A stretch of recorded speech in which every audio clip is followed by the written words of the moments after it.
Do-do-do-do. All right. Hey, everyone. Thanks for joining. I think this will be a quick one since it was a very short sprint. Uh, Ruben, do you want to go first? If you want to go to bed, that's Oh, totally cool. yeah. Okay, so just a couple things. Actually, let me share my screen. Um, so, hopefully this actually I can show this. So one of the things that we've done, I'm not going to look at the billing stuff necessarily. I'm just going to show you some of the things that we actually did. Um, I made sure that all of um, uh, the the runs for Trino's like automatic, shutdown thing that we have for production Trino that runs on the standard nodes or the persistent nodes. The persistent nodes are the ones that are they're using our what do you call it? Like we reserve those instances so that gives us like a 20-30% discount or something like that on the cost of those. So we try to use that as much as we possibly can. The standard nodes, we basically try to not use those if at all possible. Currently there's something running on there, so we can double check what that is, but that's also why I had Javi do the things for the persistent nodes. Um, I wrote some issues actually to plan some further cost cutting things there. Actually, let me find it really quick. Um, but basically, yeah. So there's this other thing that we can do. I think we can actually end up saving ourselves another 100 to 150 a month if we wanted to do it. But I just wrote the plan for it if we actually want to do it. I did a small amount of research on this just to double check. But essentially, yeah, we can more aggressively like tighten up the entire cluster, I think. And yeah, we can get some better utilization of everything. And then the last thing that I definitely that I didn't actually think I was going to do this sprint, but randomly picked it up on the weekend and was easy enough and was actually has ended up being important for the work that I'm doing right now is if you look uh, we've actually now changed all of the Python libraries to be actual Python libraries. I understand that, it's caused some more nesting, but unfortunately, this is just a limitation of Python as a packaging language, which means that it's a terrible thing. But there are no, I've ensured that there are no circular dependencies amongst any of these packages. If you wanted to release a package, any of them, you could do that now as long as it has a build configuration in there. Yeah, yeah. So my goal for that, and one of the big reasons I wanted to do this is in the future.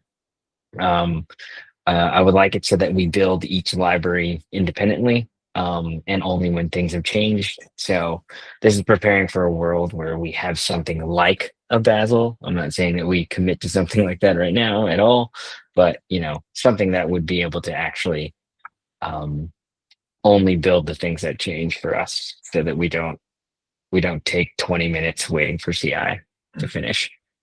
So yeah, it's just a step in that direction. Again, I'm not trying to move there immediately, unless it can be one shotted, which, hey man, if any of you guys want to try, I would welcome that. So, yeah, but that's it. That is all I got.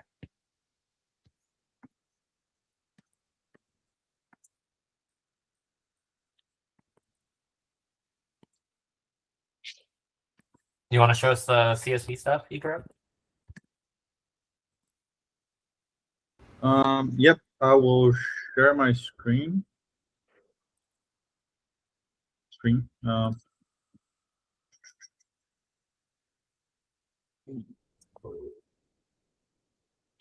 Should be fairly. Oh no, I closed.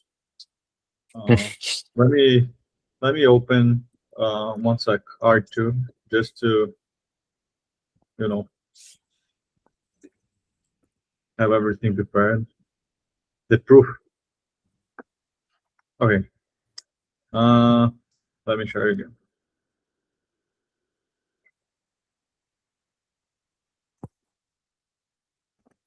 Can you see it? Yes. Well, we can see the screen, yeah. So yeah, R2 currently. Let me delete this object. Just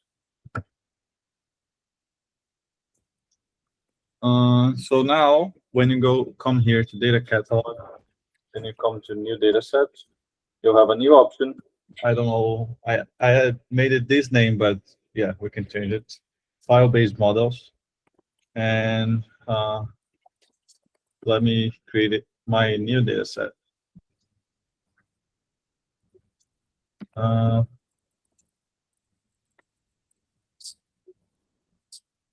I created my data set.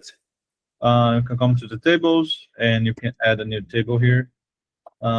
Here is where probably we will also have the multi-file UX. So you can create a new model, or you can, or maybe maybe we add the file input here. Currently, you need to create the model first, and then here you upload a new file. And let me, I don't know, add any file here. And so here, when you click done, you should upload the file and create a new run, which will be listed here in this table behind, that the run is queued and it will run. Currently, it only uploads the file because the queue is not linked yet. Mm. So if I click done here, it uploaded the file. Yeah, I need to add the toast. But if we come here, and it should have the file here. Okay. And it uploads the file via sign URL, so it's all done via from the front end. It's not it doesn't go through our servers. Right. And that's it.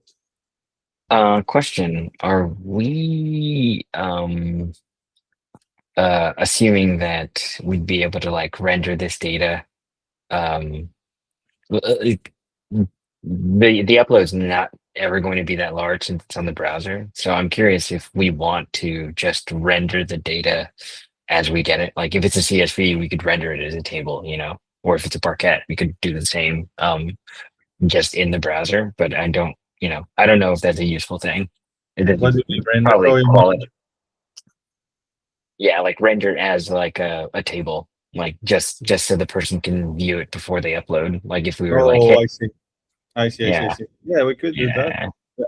When you add the file here, it shows like some Mhm. data, initial data. exactly, a preview, yeah, Yeah. or something like that. Yeah. Yeah, can be done. It Cool, also cool. supports drag and drop. I don't know if you can see my mouse, but yeah, that's all. Yeah. Cool. Okay. Later, with the queue set up, it should link everything, and then also this is also already linked. So if there is any run that has a schema, it will be shown here. Sweet. And yeah, that's it. So every time you upload a file, it just overwrites the version for that model name. Yes. Right. Yes. Okay. I think that makes sense. Just starting with single files from that perspective totally makes sense. I'm not even sure if in this world how to do multi-file, because you want to create multiple models. Yes, that was what, like in that page where you are in the dataset page and you have the list of tables or models. When you click to create, you would see like, oh, you can push multiple files, and then for each file you would need to say the name of the model. So it would be one file per model. But then you could upload everything at once, and already put the name.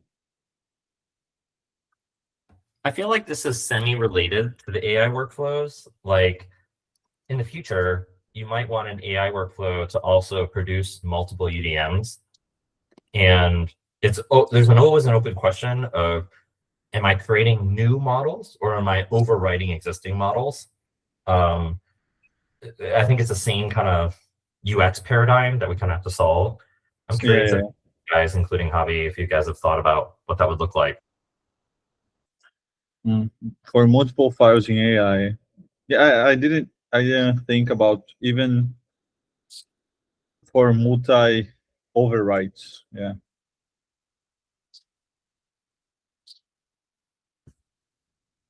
Need to think about it.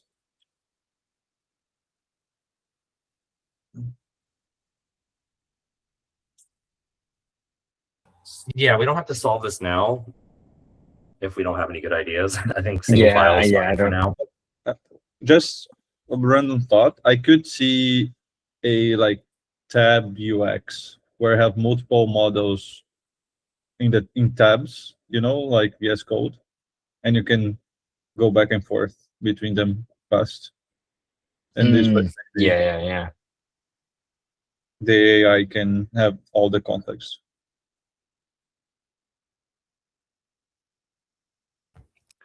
Yeah, I mean, eventually, you know how like in Plasmic and probably in Linear, under the hood, there's an action log or a recorder to basically manage like actions that a user is taking, and an undo log if you want to undo it. And that enables a couple things. It enables like real-time collab, but it also enables undo, but it also enables like the ability to like track actions over time.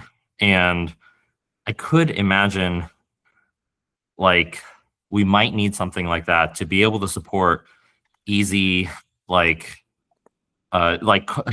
I'm conflating a lot of things now, but if you had an action log like that, it would be really helpful for the Electron offline first experience, Ruben, that you've been talking about, like about caching and stuff like that. It would be really helpful for real-time collaborative editing.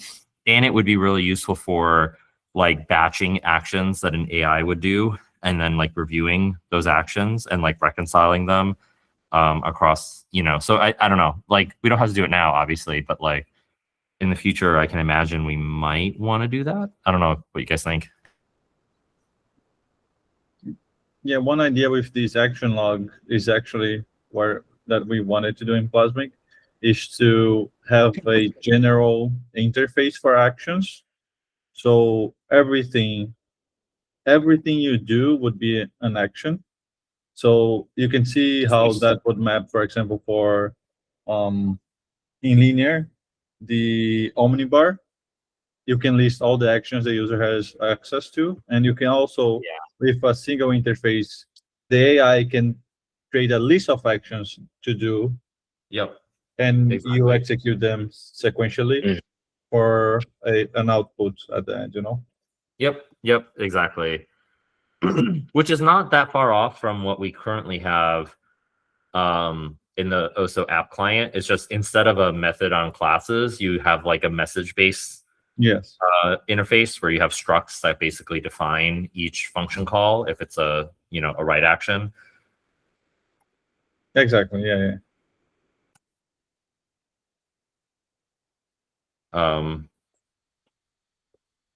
Anyway, yeah. Worth keeping in the back of our head. I feel like we might want that in the future, but don't have to worry about it now. Yep. Cool. Javi? Cool. Yes. Let me share my screen. Hello, window. Okay. Let's start with where is this one? Is it this one? Yeah. Can you guys see my screen? You should be seeing. Yeah. Okay. So to start off, I'm going to show you guys how it works. So now we need to go to OSO Graph. And let me copy one I have prepared for the demo. So what I did is I modified I implemented so when you create one of these mutations, they create user model run request. you are able to pass it this input, which is of the type, doesn't work. Well, let me copy from here. You can pass basically a dataset ID and the selected models that you want to run. I'm using like here's some stubs, and this one is an ID from my local database. And when we click run, we will be getting that, hey, we got a run request. It's not queued, and some information on it. So what this did in the back is in the mutation resolver, it used a new factory that I created for PubSub, and it actually posted a message that then the server that Ruben has to do has to acknowledge and then actually do something with it. So let me switch to Visual Studio Code so we can see this. So we go here to Visual Studio Code.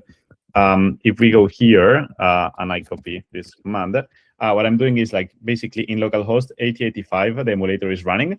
I go to our project and I pull the subscription from this test sub that I created to test, and I ask it to give me the last 10 ones. So I've been testing, so there's a couple here. So now, as you can see, we're getting some data requests that haven't been acknowledged, that have the data that we encode in it, the timestamp and the message ID. This one is like the 7th time that I ran this, and when it was published. So then Ruben will, all the service that we do will actually pull these messages from the queue, and then we will do stuff with them. Where is this implemented? Well, this is implemented. Let me close this keeper. I don't know why it's not working. If we go to the scheduler, we can see now that here there was like a small stub. Well, we create this queue service that is defined as here. It is one of the, how do you say this? It is the service from come on, go. Yeah. So basically, this queue service has two methods, which is publish, run, and close. Get topic name is private. And what it does is it just goes into this data model topic that I created, and it publishes the run request. We would want to have different topics for like all the different stuff we're trying to do, like the static models and everything. And it just encodes the run ID that we have as we match the protobuf and the message ID. And we just like dispatch it and throw an error if it doesn't work. We have a couple of types, so we can have a serialization error, publish error. The topic cannot be configured, or there's like normal configuration error, something that just went wrong that we cannot exactly know what it is.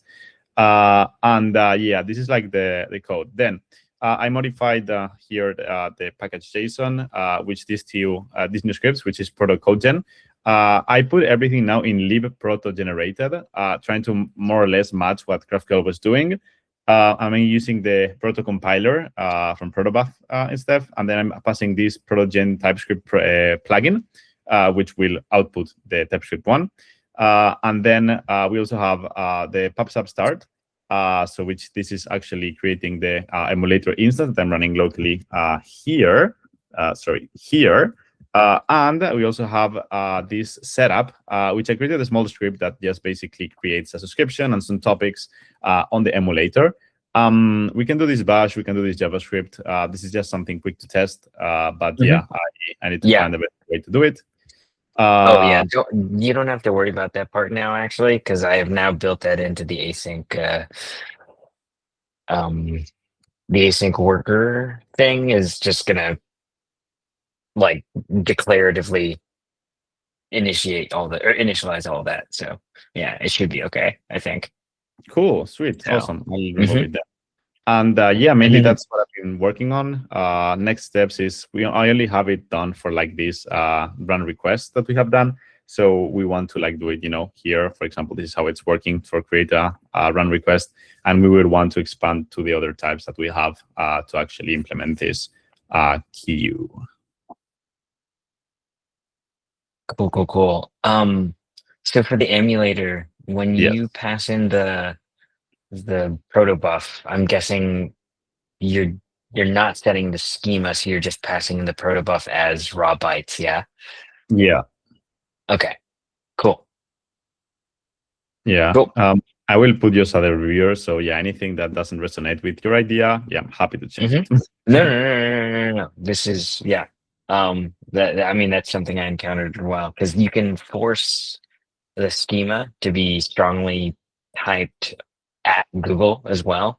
It's just that it doesn't work on the emulator if you do it that way. So it's just kind of dumb. So yeah. Cool. Got cool. Looks good. Cool.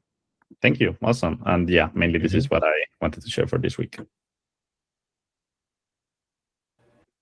Awesome. Very exciting. I can see it. We're almost there. Yeah, we're yeah. So I guess for remaining, yeah, I'm gonna push up my thing as a in progress PR right now.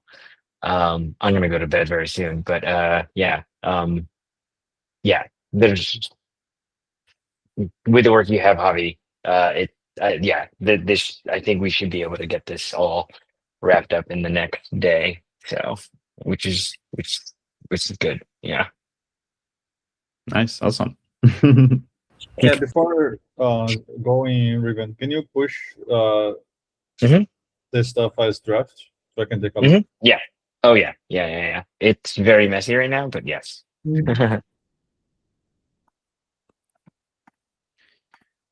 Cool.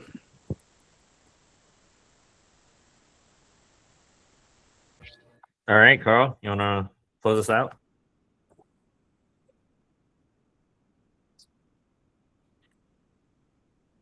I think you're muted right now. Yeah. Oops. Carl.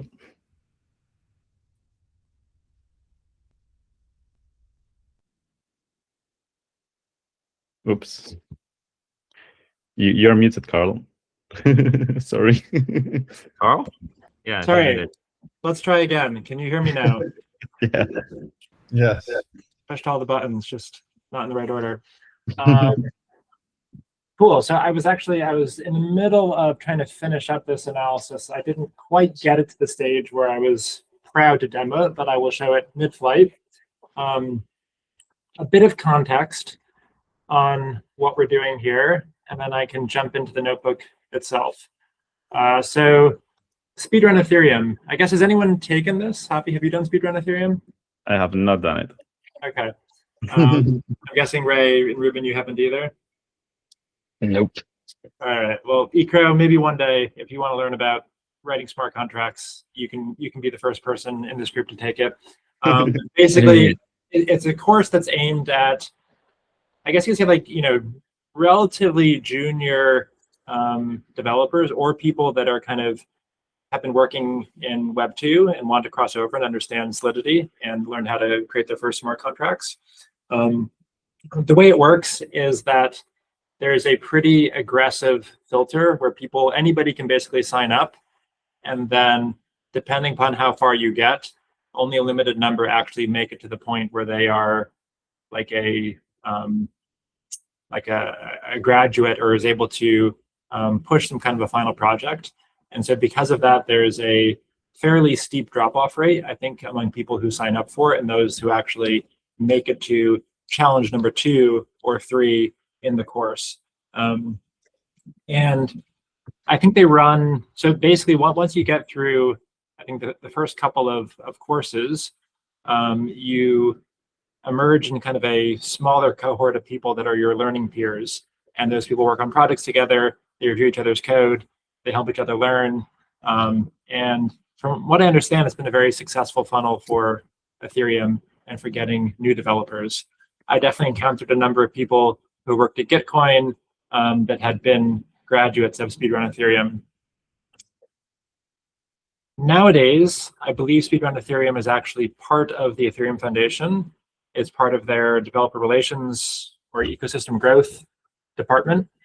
And they want to understand how well is the program working and how can we identify bottlenecks in our developer funnel and ideally make sure that those developers can be given a good next product to work on, or if they're at risk of churning, there can be some activation that hopefully gives them a bit of support or a nudge to get back on track. Can we, yeah, I'm curious about this graph. Why is there so many unknown? So this is the thing I was trying to figure out right now. I think a lot of people actually don't join one of the learning cohorts. So these batches represent people that end up being paired with other new learners. And I think the issue is that the more experienced developers don't actually go through that. They have a separate channel. So I was actually trying to figure out literally that question right before the call, which is why there's so many people in the unknown category. Many of the more prolific developers are definitely in that category. So I think it just has to do with them not feeling that they needed a peer group of people that were learning the ropes. They were a bit more advanced. Yeah, I would assume that if that's the cohort and they self-select, then that cohort would be more successful or not. I don't know. Someone should go in and see what the data says. It's all here right now, but those are the types of questions that we want to get at. There's also geographic trends. We have information on how many challenges people have completed and so on. There's a lot of good stuff in here. Let me just turn this around so you can see what cohort data we have.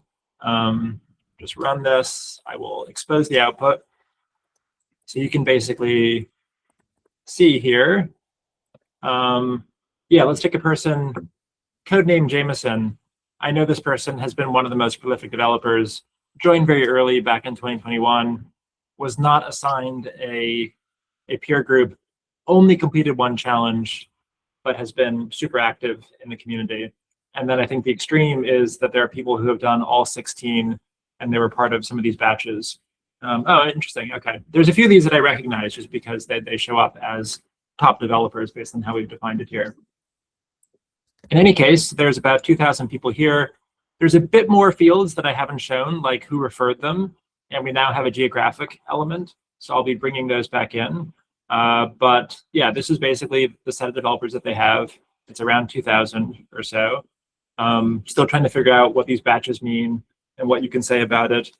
There definitely are a small number of developers that I filtered out because they basically have either not completed a challenge or not been a part of a batch.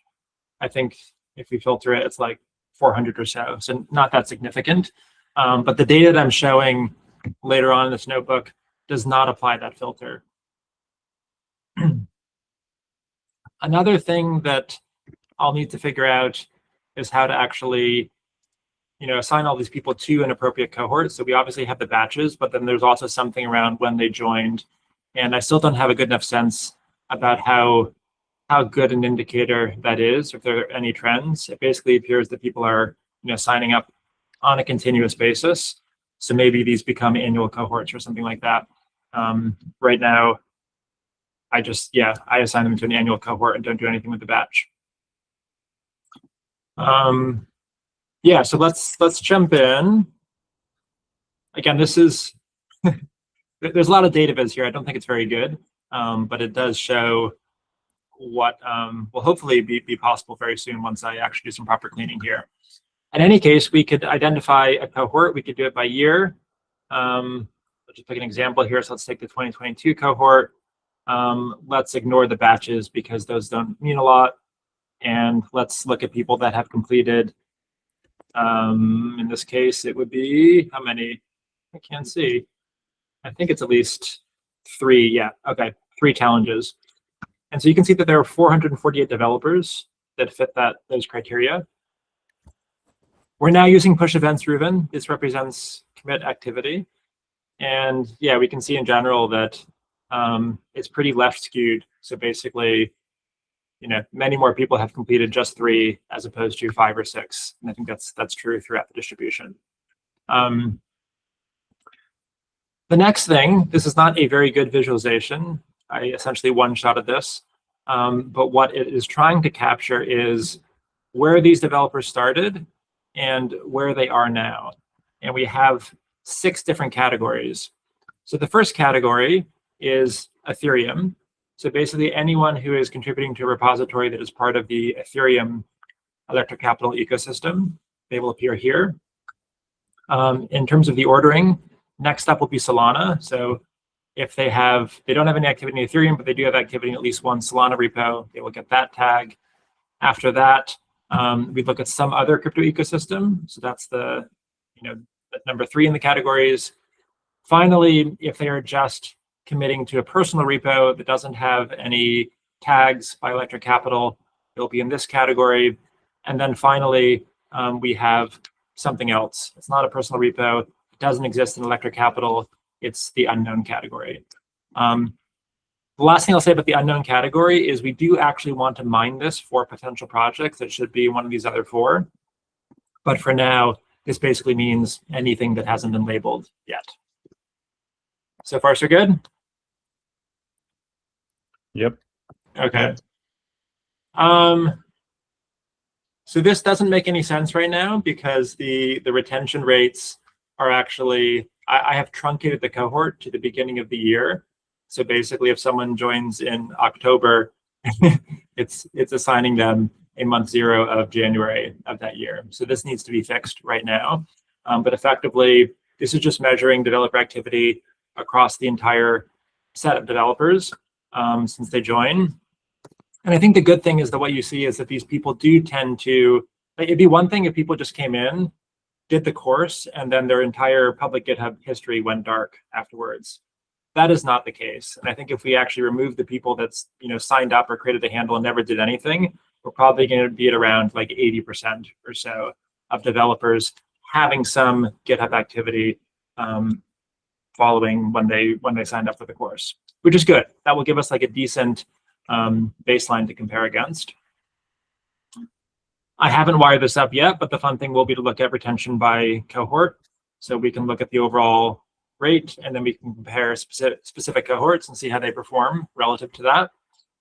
The next thing that will be cleaned up, but it effectively is understanding at any given point in time, or potentially by any cohort, what % of those developers' activity is on Ethereum versus other things. We might want to filter out the personal repos here, but we can get a sense for, are they kind of staying active in Ethereum, or do they kind of, after 6 months or so, they burn out and they move on to some other ecosystem?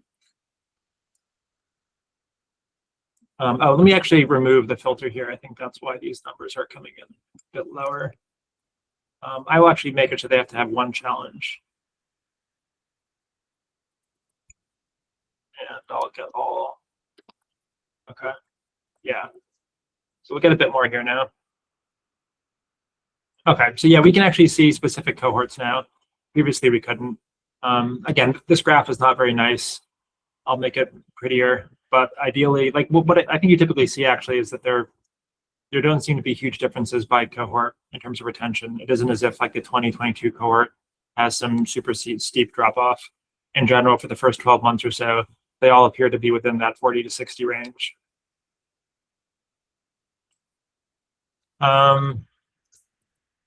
Is there a question? Nope. Okay. The next thing that, again, will be cleaned up, but is basically getting a sense of, where is their activity happening over time. In general, given like the types of developers that the course is targeting, it does tend to stay pretty heavily concentrated in the personal category. So most people are not actually, or this is a better visualization of it. They're not really crossing over from, say, doing work in a personal repo to then contributing to Ethereum or another known ecosystem. I think it will be interesting to kind of filter on higher quality developers and see if that's different, or maybe the ones that are high quality now started out as people, similar to the average, but then they cross over. One thing that I think was good for certainly the audience, the Ethereum Foundation, to see is that there hasn't been really much activity happening in Solana. It's not as if you have a large number of developers that have churned from Ethereum and gone into Solana. This number is relatively low. Same thing is true for the AI ecosystems. I have a whole bunch of new ones that I tagged over the weekend. I just need to join them up here, but you're not seeing a huge wave of people moving into the AI space. The unknown the unknown category is still fairly large and obviously growing, so we'll want to look if there are any interesting projects in here that we should be adding. But in general, you can see that most of the activity has still been centered in Ethereum, and it's been roughly increasing over time. The last thing here, which I think is interesting, is actually just looking at within a given cohort, who were the top developers. this is a very crude estimate. It's just based on the number of active months in Ethereum, but getting a sense for who those people are. Obviously, it'll be interesting to see where are they now, what orgs are they contributing to. Yeah, and we can see for each year, the leaderboard and so on. I do want to make a Sankey version of this, which basically shows for any given cohort where were they before and where are they now. Haven't done that yet. But that's the starting point. You know, it would be a really cool graph. If you do the same thing, but Ruben, go to bed. Go to bed, Ruben. Ciao, Ruben. Sleep well. Thanks for staying up. You know, it'd be a really cool graph if you double click into, instead of just Ethereum versus Solana, because like intuitively speaking, at a high level, one of the advantages, disadvantages of Ethereum is that it's on this like completely different, you know, virtual machine and programming languages and all this other stuff. Like the skills literally don't translate to anywhere else in the world, Right. Except for EVM compatible L1s. Right. So there's like a universe of EVM compatible L1s and then a universe of L2s. And it would be a really cool result if, you know, they stay within the Ethereum, you know, aligned L2s and there's not a lot of crossover to like EVM compatible L1s. I would assume that most EVM compatible L1s activity are relatively not growing. Right. But just showing that in a graph would be great because it would reinforce that, like, you know, what you don't want is that they're concerned that, oh, they do all this training and in reality they're just going to like competitors. Right. But Yeah. you know, I think we can show that it's actually a strength. People that start in this ecosystem want to stay in this ecosystem, and it's an argument that they should continue investing, and it's not a lossy, you know, investment. Yeah, that's a great point. Right now, I just have a catch-all for other ecosystem, but there's definitely we can divide that because this would include anything from people, you know, contributing to OSO or other data products to a alt layer 1, an alt EVM layer 1. Yeah, we can do that. Yeah, I will. Yeah. So in terms of how this notebook was made, just so that you can get a preview, it was literally like the hard part was getting all of the models essentially upstream of this. There's a few that I'm in the process of materializing that I didn't land in time, but I basically took the data frame and most of the initial notebook and visualizations were developed by Cursor with my Cursor rules, and then I kind of went through and tweaked a few of them, but didn't get all of them to a good point. So I'm pretty optimistic that you can actually go from having a well-formulated query with like, you know, relatively clear names and explanations for what these things are to a decent enough first version of a notebook. And that probably cuts out, you know, I don't know, if you're not familiar with the data, probably multiple hours. If you're very familiar with the data, certainly, you know, 30 minutes to 60 minutes or so, which is useful. Ruben can watch this later, but yeah, I was actually hoping you could double click into this. Like, imagine a universe where, you know, you could do SQL mesh modeling in-house, in-app. Right. Can you break down, like, how much time are you spending modeling? What are the hardest parts of modeling? Where are you spending the most time? Like, how many net new models were necessary to produce this? Once you had the models, how much time did you spend producing the visualizations? All that. Yeah. Roughly speaking, there are probably 5 or 6 net new models here. We have a CSV. We have the models, I guess, to bring the CSV into the pipeline, which hopefully go away very soon. There is then some work to kind of look up, go from their GitHub handles to our artifact IDs. So that, you know, first join there. Separately, I'm trying to combine the Electric Capital data set with our GH archive data set. So there's a few intermediate models that are useful for that, just because these are very big data sets. I would say most of my time was actually spent getting those incremental models to work correctly and to run. The next thing, Sorry, can you double click into that? What do you mean by work and run, and why did it take a while? why did it take a while? I think specifically the reason it took a while is there was another model that was not materializing, and it was kind of downstream from this, and so I had to disable that and get it to go. It was just it required too many workers. So there was nothing intrinsically difficult about the model that we needed here. It was more just that something more sophisticated I had downstream broke it.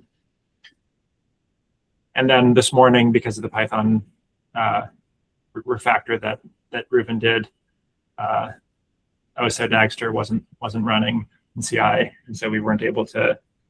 Anyway, yeah. I think there were a couple of freak events, nothing repeatable. Yeah.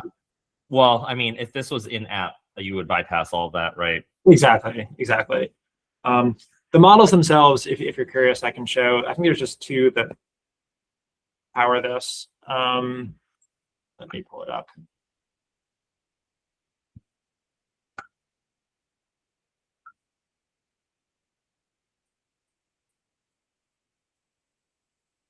Sorry.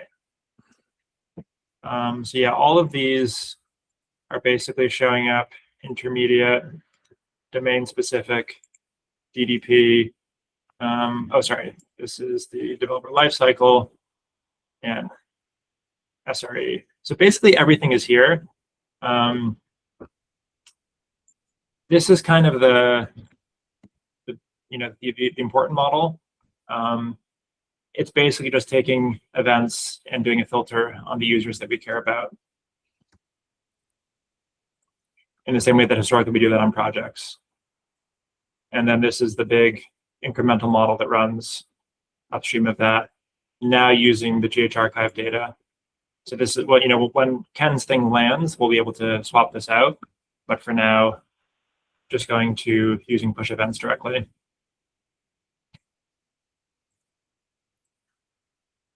And this is basically just, going from a seed model to a staging model, a CSV to a staging model. And then once you had all of these running, how much more incremental work was it to produce the notebook? Very little. I hope no one's watching this, but it was probably getting the query to work. I noticed some issues when I was doing it, but getting that to work in the notebook, and then basically taking that query, giving it to the agent and say, hey, use these templates to create a notebook and explore this data in a couple of different ways that get at retention. I pointed to the rainbow analysis that we did, and I shared the query, and yeah, it got basically everything you see there. So 10 or so cells were auto-populated. Awesome. Yeah, I think in general, like that's one of the most useful things you could do during these demo days is to kind of walk people through like your workflow, because that's kind of what we're building towards. Yeah. But it is helpful to know that the majority of the work right now is actually modeling. It's not notebooking. Yeah, that's definitely true. Like this is in this case, getting the CSV data, being able to iterate rapidly on that would be very, very helpful. Right now, that's the slowest part of the process, because you literally have to create a seed file and run everything. And then once it's in, then you can create a notebook on top of it. But beyond that, yeah, like I would say start to finish, it's probably 2 hours of real work, excluding the time to run the pipeline, which is very minimal.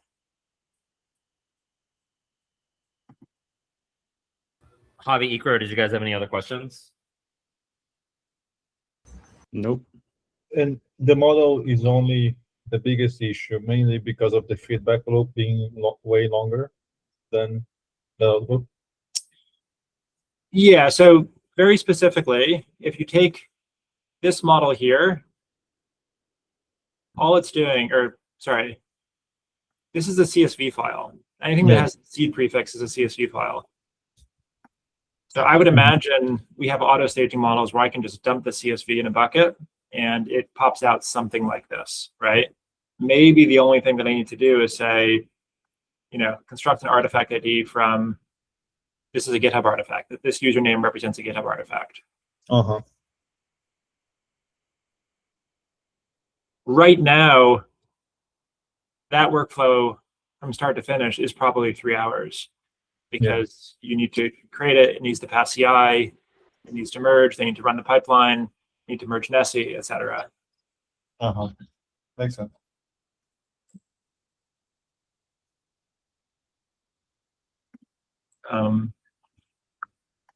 Yeah, then everything else,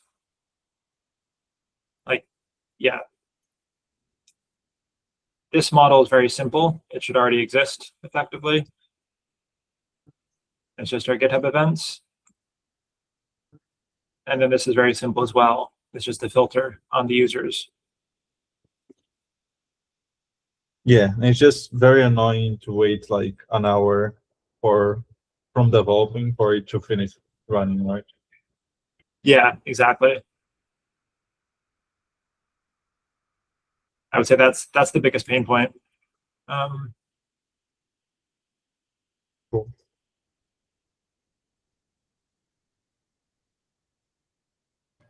Yeah, I mean, very excited for CSVs and UDMs. I think like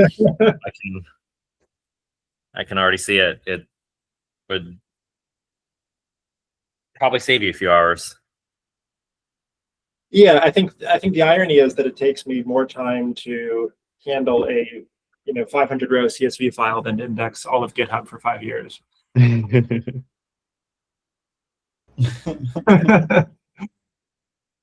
But so it goes. We'll laugh in the future. I mean, I think this is like this is the essential iteration of product development, right? Because if you were to ask us a year ago, that certainly wouldn't be the case. So, as we optimize different things, but I think like one of the most valuable things out of demo day is, not just telling us what the workflows are, but actually identifying opportunities where you're spending/wasting a lot of time, right? Yep.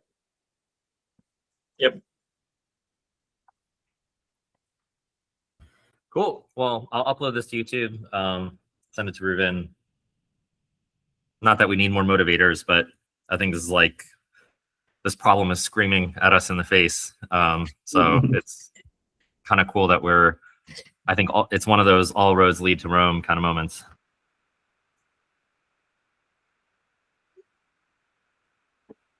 All right. Yep. All right. Well, should we close it out here? Any other discussions? That should be fine. Nope. All right. Thanks, Thanks, everyone. guys. Bye. Ciao, ciao. See ya.